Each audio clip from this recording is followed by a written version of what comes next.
I really appreciate Jeremy Stevens taking out some time. I know a lot has happened in his life in the last 48 or so hours, and there he is, kind enough to join us via the magic of Skype. Jeremy, how are you doing? And most importantly, how are you feeling on this Monday afternoon? Feel well rested. Just got home late last night. Wake up in the morning and just grab a coffee and do the show. How is your eye feeling? Eye's good. It was just a freak accident. Like what happened in there, it was a scratch and a poke. It is what it is. I understand you went to the hospital afterwards, correct? Yeah, correct. They went right to the emergency room. I didn't go to like any specialist, like eye doctor or anything like that. And yeah, they just rushed me right to the ER. What did they say about the scratch and any kind of injury that you sustained?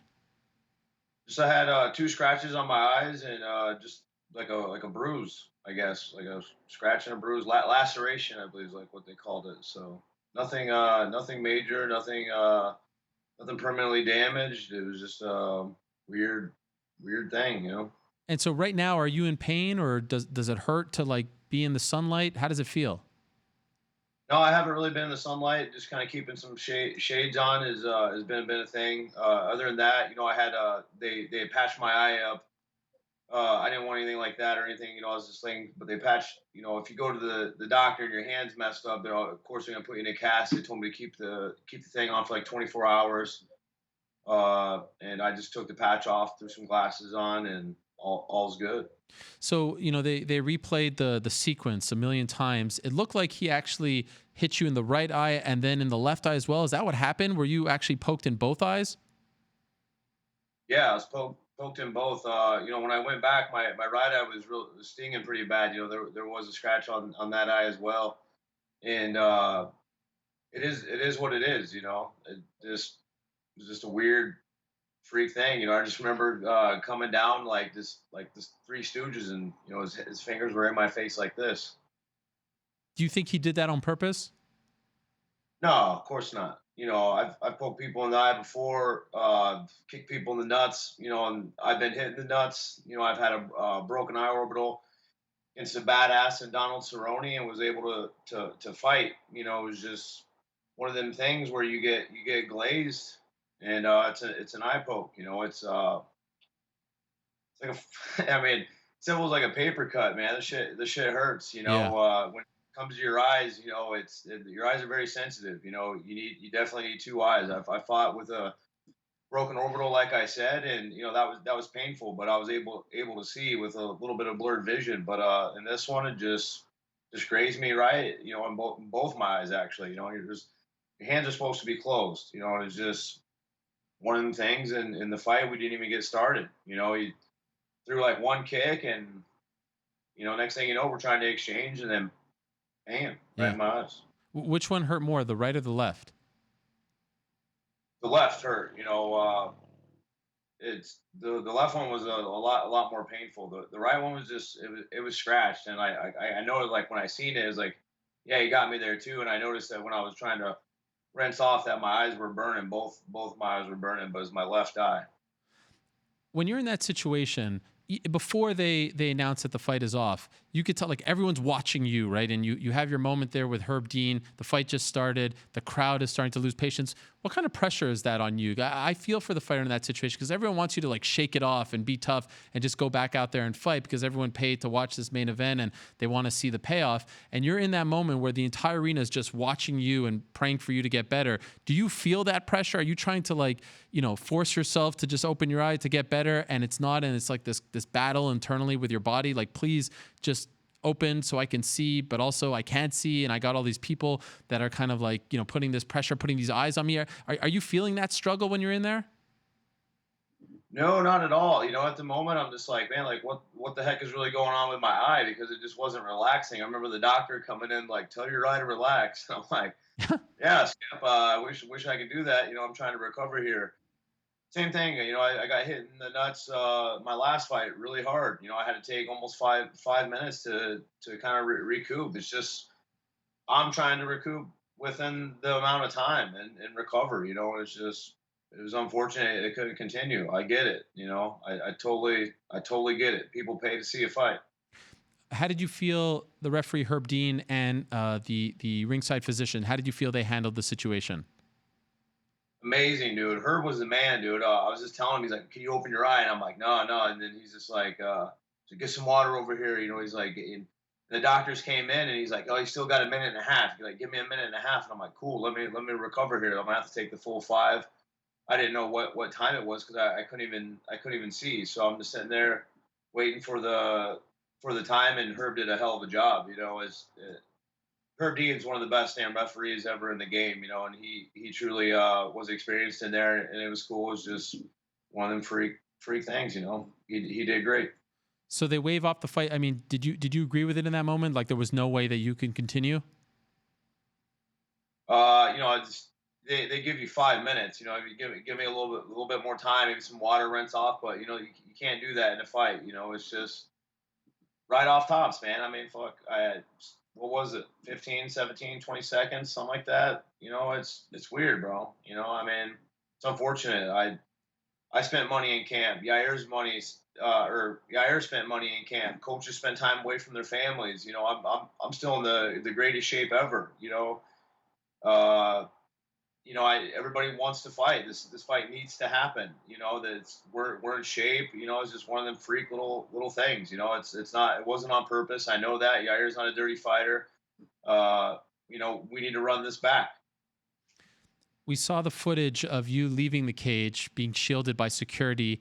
In my opinion, the ugliest, or at least one of the ugliest scenes that we've ever seen at a UFC event. I mean, you're just being pelted with things, showered by beer, God knows what else, people coming down, throwing things at you. What is it like for you in that moment? Do you have any idea what's going on? Were you hit? Were you hurt by any of this?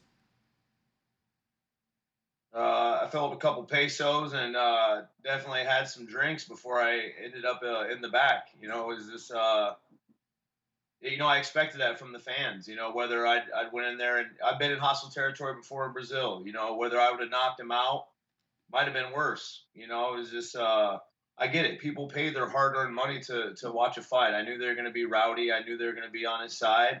And unfortunately, there's some other things. I was safe. UFC, the security, they did a great job, but I did hear about some UFC staff that and some other people that ended up taking a few injuries and getting roughed up. And I heard, Carla Esparza, when she came out, she had a beer thrown on her. You know, that stuff's kind of little out of the norm. You know, that's not cool. That doesn't take away from the time that I had down there and the people in Zacatecas when I did my camp and the way that I was treated. You know, I don't really want to speak bad on that. You know, UFC did a great job in security down there of keeping me safe, and that was just kind of an ugly situation.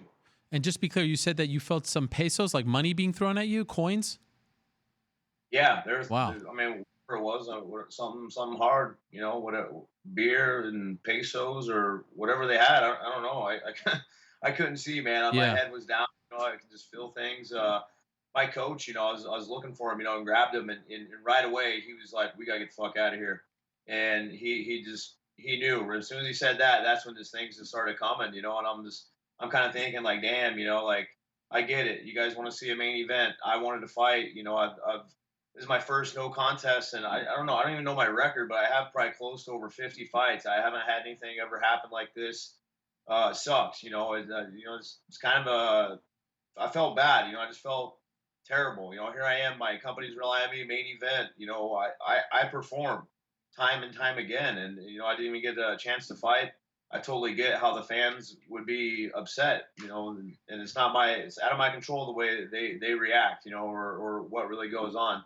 And thank God for my coach, my teammates, everybody helped me out, the UFC security, and it sucks for some other people. They end up getting injured.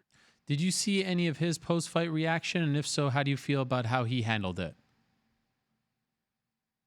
No, I haven't. I haven't seen most of his. I haven't seen really anything. You know, I've been traveling, and you know, I just took some time to debrief. You know, and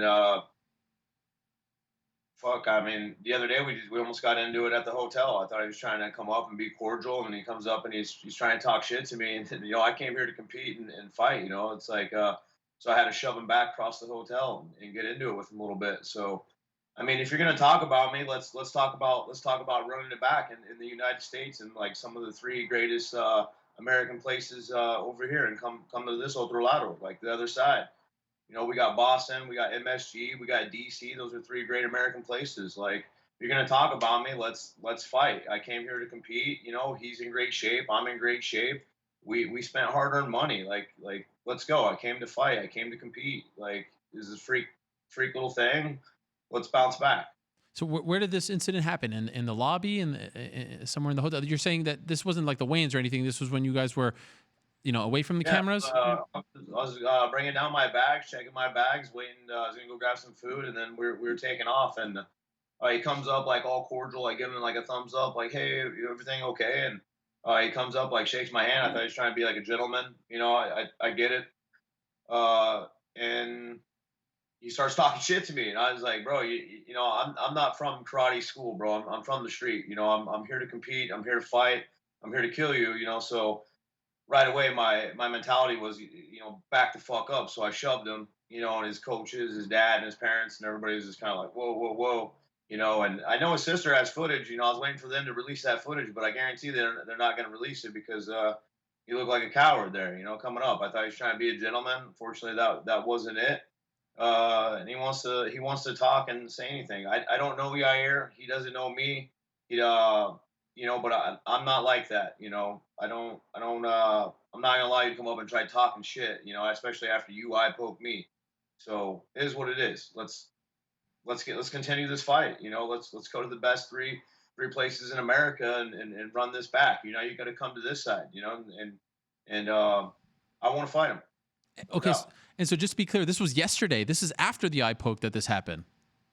Yeah. Wow. Okay, I thought you meant before the fight. This is after the fight. So clearly, bad blood is still there. And you just mentioned Boston. You mentioned MSG. You mentioned December 7th, Washington. Boston is in less than a month. So are you saying that you're okay to return? Like, if they called you today, you want to fight in 3 weeks, you're good. There's no issues Yeah, there. yeah, I can get cleared. My eye's fine. It's one of them freak things. I just it happened. So I didn't know if it was going to be worse or whatnot. Unfortunately, I come out on a good end. And thank God, because eyes are nothing to play with.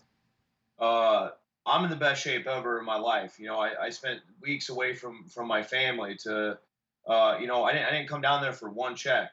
I spent that pretty much down there and taking care of this. I'm in the best shape ever. We can come back to the three greatest places in America and run it back. Let's go. If you're gonna sit here and talk, let's run it back. If not, get the hell out of my way. I'm coming. I want to scrap. I want to move up. This is my life. This is my career. This is what I've been doing for years. Have any of those talks about running it back happened already, to the best of your knowledge? Uh, I got right back to Sean. Said, hey, I apologized for him. To him today, and he's like, man, you have nothing to be mad about, bro. But to me, it sucks. It's embarrassing. I was just feeling a ton of emotions. I don't want to go in there and perform like that. I know what people pay, and especially down there, people are hardworking, and they want to see me perform. I love to perform. I am a performer. When the lights come on, I show up. And I couldn't continue that night. And let's run it back. I immediately texted Sean, and we're trying to figure this out. This kid, I hear he's continuing to talk about me. Well, let's talk about running it back, because if you're trying to duck and dodge and dip, like, I'm right here. I'm in great shape. Nothing major happened, thank God, and let's run it back. Did Sean seem interested? I think a lot more people are going to be interested in this fight now. Yeah. It's even bigger. It's like a checkmate. The money's rising up. Now there's more heat. It's like, are you going to talk and run away? I've never been cut from the UFC from backing out of fights. Just remember that. Mm. I've broken my orbital too.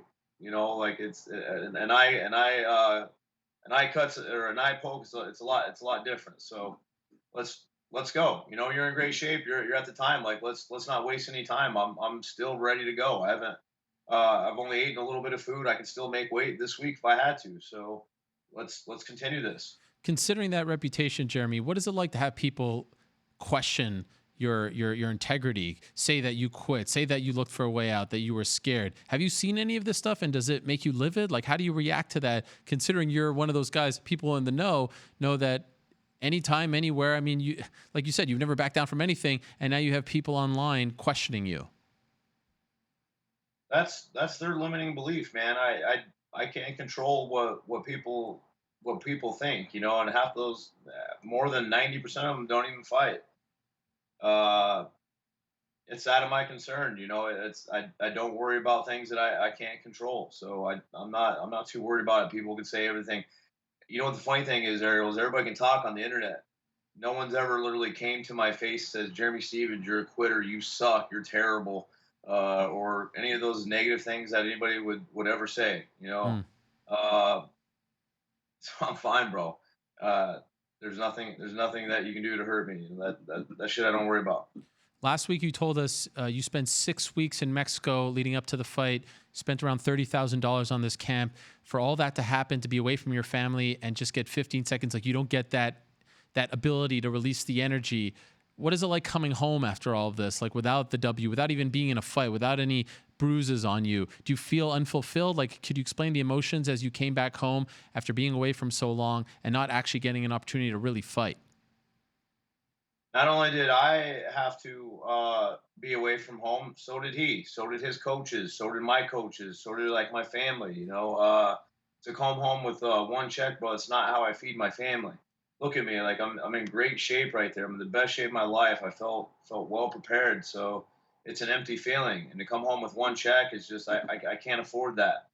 You know, I spent a lot of money in this camp. I spent a lot of time for it to go down like that. It's just like it never happened. It's like I just want to continue this and get this over. You know, and I really want to go up against this kid and just compete with him, just to prove that I can beat his ass. You know, there's nothing really going to change. I want to embarrass this kid. I want to get up in there and get after it. Like let's go. You know, one check sucks, bro. You know, and I spent a lot of money and time down there, and it's an empty feeling, and it must continue. It must go on.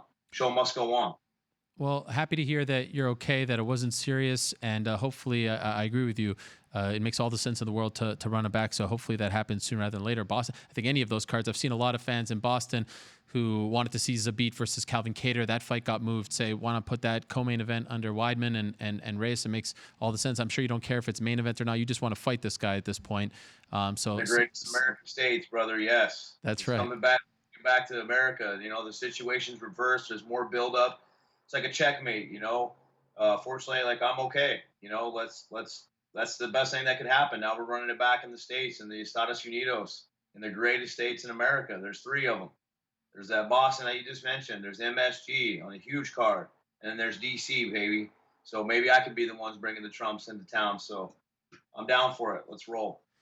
Thank you for doing this, Jeremy. I appreciate it very much. Glad to hear you're okay, and hopefully you get that fight, we get that fight sooner rather than later. Thanks so much. Thank you, Ariel. I appreciate it. Hello, everyone. It's Ariel Helwani. I just came here to thank you for watching our ESPN YouTube channel. It's the best. You know what else is the best? The ESPN app. You can get highlights, analysis, all that stuff and more. And if you want premium content and live streaming sports, there's only one place for all of that. It's ESPN Plus.